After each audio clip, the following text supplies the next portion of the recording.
হাদিসের মধ্যে আছে হাসরের ময়দানে আল্লাহ তাআলা বহু বান্দাকে এই রিয়া মানে লোক দেখানো আমলের কারণে বলবে, ইযহাবু ইলাল্লাযীনা কুনতুম তুরাউনা ফিদ দুনিয়া, দুনিয়াতে যাদেরকে দেখাবার জন্য করেছিলে এখন তারা হাসরের মাঠে আছে, হ্যাঁ তুমি তাদের কাছে যাও, ফানদুরু হাল ইনদাকুম জাযাউন, গিয়ে দেখো তাদের কাছ থেকে কোনো বিনিময় পাও কিনা।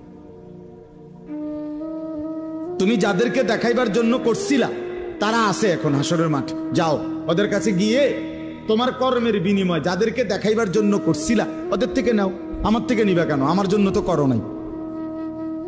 বুঝছেন নি ফেসটাম নেই তো আল্লাহ তাআলা যদি প্রত্যাখ্যান করে তো কে বিনিময় দিবে? কঠিন ব্যাপার এটা। কোরআন শরীফে আছে স্পষ্ট, আল্লাহ তাআলা বলছেন, ওয়ালা ইউশরিক বিইবাদাতি রাব্বিহি আহাদা, আমি আল্লাহর কোন ইবাদতের মধ্যে সামান্যতম কাউকে অংশীদার বানানো যাবে না,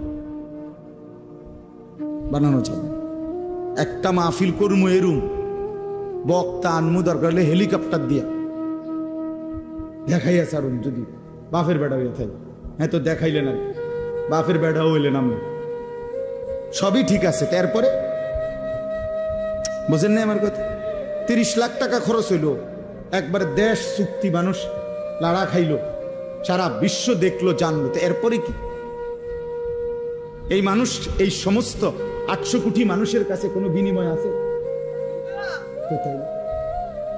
তাদের তো কোনো যোগ্যতা নাই, তারা তো আমার এই কর্মের কোনো প্রতিদান দিতে পারবে না, তো আমি তাদেরকে দেখাইয়া লাভ হইল কি? এটা বুঝার ব্যাপার।